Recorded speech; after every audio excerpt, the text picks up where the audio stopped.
மகாபெரிவா சரணம். மகாபாரத யுத்தத்தில் கண்ணன் எத்தனை லீலைகள் செய்தான் என்றால் இத்தனைதான் என்று சொல்ல முடியாது. அந்த குருட்சேத்திர போரில் அவனுடைய சங்குநாதத்தை கேட்டாலே எதிரிகள் பயந்து ஓடுவார்களாம். அப்படிப்பட்ட அவனுடைய சங்குதான் பாஞ்சஜன்யம். இந்த பாஞ்சஜன்யத்தில் இந்த கிருஷ்ணன் அமர்ந்திருக்கக்கூடிய ஒரு கோலம். இந்த கோலத்தை சொல்லும் பொழுது இந்த பாஞ்சஜன்யத்திற்குத்தான் எத்தனை பெருமை. எப்படி சொல்றோம் இல்லையா, கிருஷ்ணனை சொன்னால் அவனுடைய பெருமைகளை சொல்லிக்கொண்டே போகலாம், இவ்வளவுதான் என்று தெரியாது முடியாது அப்படின்னு சொல்லுவாங்க. அப்படித்தான் இந்த பாஞ்சஜன்யம் சொல்லும் பொழுது அதனுடைய பெருமைகள், அதனுடைய வரலாறு ஒவ்வொருவருக்கு தகுந்தாற் போல ஒரு சில விஷயங்களை எடுக்கும் பொழுது அது இப்படியெல்லாம் இருக்கலாம், அப்படி வந்திருக்கும், இப்படி வந்திருக்கும்னு பல யோகங்கள் சொல்லுவார்கள்.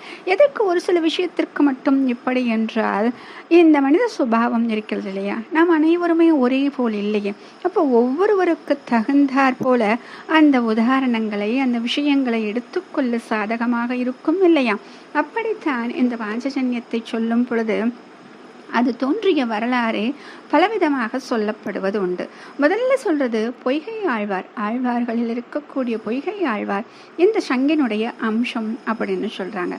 அடுத்தது நமக்கு எல்லோருக்குமே தெரிந்தது, வில்வித்தை கற்றுத் தந்த சாந்தியபனி முனிவர் அவருடைய மகனை ஒரு அசுரன் கொண்டு செல்கிறான் இல்லையா. அந்த கடலில் வாழ்ந்த பாஞ்சஜன்யன் அந்த அசுரனை இவர் கொன்று விடுகிறார். கொன்றவுடனே அந்த அசுரனின் வேண்டுகோள் என்ன? ஏன்னா எல்லா அசுரர்களும் இதுபோல் வேண்டுகோள் வைப்பதில்லை. நாம் நரகாசுரன் தீபாவளி அன்னைக்கு நினைவுபடுத்தி அவனுடைய பெயரை சொல்லி இதற்காக தீபாவளி என்று நாம் கொண்டாடுகிறோம் இல்லையா. அதுபோல ஒரு சில அசுரர்கள் மட்டும் என்ன செய்கிறார்கள் என்றால், என்னுடைய ஞாபகமாக நீ இதை செய்ய வேண்டும் என்று கேட்பார்களாம்.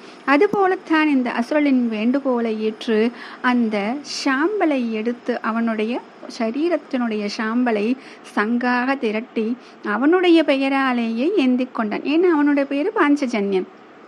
அதனால் இந்த சங்கிற்கு பாஞ்சஜன்யம் அப்படின்னு பெயர் வந்துச்சு. இன்னொன்னு என்ன சொல்றாங்க அப்படின்னா, பாஞ்சன் என்ற அசுரனிடம் இருந்த இந்த சங்கு அவனை போரில் வெற்று கொண்டதால் அந்த அசுரன் பெயரால் வருகிறது அப்படின்னு சொல்லுவாங்க. இன்னொன்று முக்கியமாக சொல்லப்படுவது பாஞ்சஜன்யம் அப்படின்னா அதில் 5ன்னு ஒரு பொருள் இருக்கா. பஞ்ச இந்திரியங்களை அடக்குவது, இது ரொம்ப முக்கியமான ஒரு விஷயம். ஒவ்வொருவரும் ஒவ்வொரு விதமாக நாம் பொருளை கொண்டாலும் அனைவருக்கும் பொருந்துவதாக இருக்கக்கூடியது இதுதான் முக்கியமானது. இந்த பஞ்ச இந்திரியங்களை அடக்குவது தானே மிகவும் முக்கியம். இறைவனை அடைய வேண்டுமென்றால் இந்த பஞ்ச இந்திரியங்களை அடக்க வேண்டும். இன்னொன்று, நாம் என்ன செய்கிறோம், ஹரிக்கும் ஹரனுக்கும் ஒரு வித்தியாசத்தை சொல்லி பெரிய வேதத்தை நாம் காண்பிக்கின்றோம் இல்லையா. அப்படி இல்லாமல் அந்த சிவஸ்தலத்தில், தலைச்சக்காடு என்ற சிவஸ்தலத்தில் கடும் தவம் புரிந்து திருமால் பெற்றதாக சொல்லப்படுவது இந்த பாஞ்சஜன்யம் அப்படின்னு சொல்றாங்க. இப்படித்தான் இந்த சங்கின் வரலாறு இருக்கிறது. மகாபெரிவா சரணம்.